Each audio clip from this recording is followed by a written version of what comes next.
ẹ kú dédé àsìkò yìí o, ìròyìn àgbáyé la mú wá sí etí gbọ̀nyìn látòrí ìkànnì BGI Television. Kí n tún máa ka ìròyìn náà sí yín létí lọ́lọ́kọ̀-ò-jọ̀kan ṣáájú ẹgbẹ́ kókó tó wà nínú ìwé ìròyìn náà. Alákòóso fún olú-ìlú ilẹ̀ wa ti Àbújá ìyẹn Nyesom Wike ti sọ̀rọ̀ pé Peter Obi ò lè gorí àlééfà rẹ̀ mọ́ lórílẹ̀‐èdè Nàìjíríà o. Peter Obi ti sọ̀rọ̀ ó ní ìṣèjọba ààrẹ lórílẹ̀‐èdè Nàìjíríà kì í ṣe fún kárími lásán o. Àgbáríjọpọ̀ ẹgbẹ́ ilẹ̀ Ìgbò ti ké gbàjarè síta pé kí wọ́n tètè lọ tú Nnamdi Kanu sílẹ̀ o. Àwọn ènìyàn 8 ti farapa yánnayànna tí àwọn 8 mìíràn sì ti gbèkúrò jẹ lọ́wọ́ ìbọra. Gómìnà ìpínlẹ̀ Ọ̀yọ́ onímọ̀-ẹ̀rọ Ṣèyí Mákindé ti dárò pẹ̀lú ọba Olúbàdàn ti ilẹ̀ Ìbàdàn eléyìí tí ó wàjà lónìí.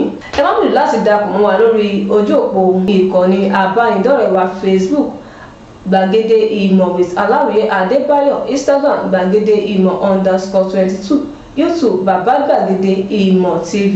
Àyè ṣíṣe sí sílẹ̀ fún ìpolówó ọjà. Tẹ́ bá fẹ́ polówó ọjà yín, ṣẹ̀fẹ́ kájẹ́ gbọ́dọ̀ ṣẹ̀fẹ́ sàwàràwàrà, àyè sílẹ̀ lórí ìkànnì móhùnmáwòrán wa BGI TV. Orúkọ tèmi náà ni Títílayọ̀ Àgbọ̀lá. Ìròyìn náà rèé, ìròyìn àgbáyé náà rèé lẹ́kùnrẹ́rẹ́. Alákòóso fún olú-ìlú ilẹ̀ wa Àbújá Nyesom Wike ló ti fi ìdí ẹ̀ múlẹ̀ wípé ẹnìkan tó ti fi ìgbà kan rí jẹ́ olùdíje dupò ààrẹ lórílẹ̀‐èdè Nàìjíríà Peter Obi nínú ẹgbẹ́ òṣèlú Labour ní ọdún 2023 ó ní pé kò lè gorí àlééfà ààrẹ mọ́ lórílẹ̀‐èdè Nàìjíríà. Wike fi ọ̀rọ̀ yìí léde lọ́jọ́ ìsinmi àná òde yìí lásìkò ìgbà tí ó ń ṣe ìdúpẹ́ nínú ilé ìjọsìn St. James Anglican Church Asokoro nílùú Àbújá látàrí àṣeyọrí àwọn àkànṣe iṣẹ́ tí ààrẹ orílẹ̀‐èdè Nàìjíríà Bọ́lá Ahmed Tinubu ṣe. Oníṣẹ́ rí gbogbo ẹ̀yin tí ẹ̀ ń ti Peter Obi lẹ́yìn pé yóò jáwé olúborí. Ó ní irọ́ lásán ni ó ní gbogbo yín kàn tẹ̀lé ẹni tí ẹ ò mọ̀ ni. Ó ní pé ṣe rí Peter Obi tẹ́ rí yẹn, ó ní kò lè gun orí àlééfà mọ́. Ó ní pé torí pé kí ni, ó ní pé Peter Obi, ó ní ṣe rántí pé ọdún 8 ni Peter Obi lò lórí àlééfà gómìnà ìpínlẹ̀ Anambra tí kò sì kópa kankan nínú ètò ìdìbò ìjọba ìbílẹ̀. Wike ti tẹ̀síwájú ó ní ẹ má gbàgbé pé Peter Obi yìí kan náà ló jẹ́ gómìnà àti alága gbogbo ìjọba ìbílẹ̀ ní ìpínlẹ̀ Anambra. Ó ní ṣe wá rí pé ó ti lo dáúlà rẹ̀, ó ní kò sáàyè fún láti gun orí àlééfà ààrẹ lórílẹ̀‐èdè Nàìjíríà mọ́. Ó ní kò sáàyè fún ẹgbẹ́ òṣèlú Labour láti jáwé olúborí. Ẹnìkan tó ti fi ìgbà kan rí jẹ́ olùdíje dupò ààrẹ ti ẹgbẹ́ òṣèlú Labour LP lórílẹ̀‐èdè Nàìjíríà ní ọdún 2023 Peter Obi ló ti sọ wípé ìṣèjọba ààrẹ lórílẹ̀‐èdè Nàìjíríà kì í ṣe fún afẹ́fẹ́ yẹ̀yẹ́ bí kò ṣe fífi ara ẹni jìn láti ṣe ohun tó tọ́ àti ohun tó yẹ. Peter Obi tẹ̀síwájú ó ní tí òun bá fi lè di ààrẹ lórílẹ̀‐èdè Nàìjíríà, ó ní òun ó lo nǹkan àmúṣọrọ̀ orílẹ̀‐èdè Nàìjíríà lọ́nà tí ó tọ́ àti lọ́nà tí ó yẹ. Ó ní òun ò ní sọ wípé ó yá o ẹ lọ ra ọkọ̀ òfurufú tuntun tàbí kí òun máa ṣe owó ìlú mọ̀kùmọ̀kù. Ó tẹ̀síwájú ó ní àìmọye ilé ìwòsàn ni kò ṣiṣẹ́. Ó ní ṣé ibẹ̀ náà ni òun máa ṣe owó ìlú mọ̀kùmọ̀kù ni. Ó sọ̀rọ̀ yìí gẹ́gẹ́ bí àlejò lórí ìkànnì móhùnmáwòrán Sunday Politics. Ó ní tẹ́ ò bá gbàgbé lásìkò ìgbà tí òun jẹ gómìnà ìpínlẹ̀ Anambra, ó ní òun gbé ìgbé ayé ìwọ̀ntúnwọ̀nsì tí òun sì jẹ́ àpẹẹrẹ rere. Ó ní ọdún 4 àkọ́kọ́ tí òun lò lórí oyè, ó ní ọkọ̀ ayọ́kẹ́lẹ́ kékeré kan ni òun ń lò. Ó ní pé kèsì pé bóyá kò sówó rẹ̀, ó ní ṣùgbọ́n òun fẹ́ máa ṣe owó ìlú mọ̀kùmọ̀kù náà ni. Lákòótán ó ní ààrẹ gbọ́dọ̀ lè fi ara rẹ̀ jìn fún àwọn ará ìlú.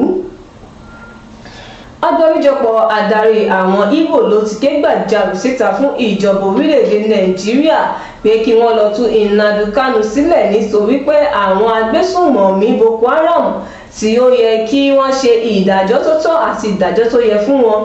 Àwọn agbésùnmọ̀mí yìí náà ni wọ́n ti wá bojú àánú wò tí wọ́n sì ti darapọ̀ mọ́ àwọn ẹgbẹ́ ológun lórílẹ̀‐èdè Nàìjíríà.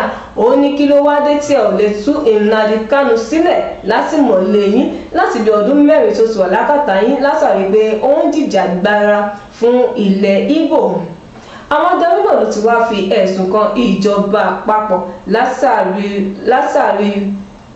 látàrí pé wọ́n fi owó tó tó owó dúnàdúrà pẹ̀lú àwọn agbésùmọ̀mí Boko Haram láti lè tù wọ́n lójú.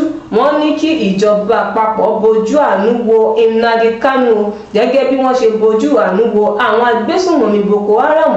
Àtẹ̀jáde yìí ló jẹ́ lónìí ọjọ́ Ajé tí aláṣẹ ìgbìmọ̀ àwọn adarí àjọ tó ń rí sí ìpinnu ara ẹni lórílẹ̀‐èdè Amẹ́ríkà Bell Nkwankwo àti Evans Nkwankwo lákòótán adarí àwọn Ìgbò ti rọ gbogbo àwọn tó wà ní ipò àti àwọn tí Nnamdi Kanu wà ní àkàtà wọn pé kí wọ́n tètè lọ tú sílẹ̀ o.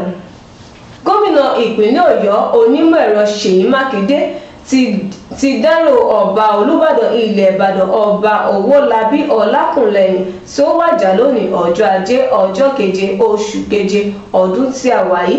Lẹ́yìn ìgbà tí ọba Olúbàdàn náà wàjà, gómìnà ìpínlẹ̀ Ọ̀yọ́ ti wá sọ ọ́ di mímọ̀ fún àwọn ẹbí olóògbé náà wípé ìjọba ìpínlẹ̀ Ọ̀yọ́ ni ló fi ń dá wọn lójú pé àwọn máa ṣe ètò ìsìnkú tó yẹ fún ọba tó wàjà náà tí àwọn sì máa rí dájú wípé àwọn kópa tó yẹ kí àwọn kó.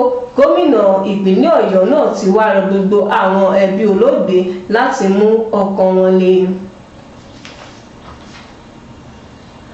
Àwọn ènìyàn 7 farapa yánnayànna tí àwọn 8 mìíràn sì ti gbèkúrú jẹ lọ́wọ́ Ẹbọra látàrí ìjàmbá ọkọ̀ tó ṣẹlẹ̀ lójú òpópónà márosẹ̀ Èkó sí Badagry lánàá òde yìí. A gbọ́ wípé ọkọ̀ elérò náà ní ó kún fún èèyàn 16 àti ọkọ̀ bọ̀gìnì kan ni wọ́n kọlu ara wọn tí àwọn ènìyàn 8 sì gbèkúrú jẹ lọ́wọ́ Ẹbọra lójú ẹsẹ̀. Gbé àwọn ènìyàn tó farapa yánnayànna lọ sí ilé ìwòsàn àpapọ̀ ní agbègbè Badagry fún ìtọ́jú tó péye.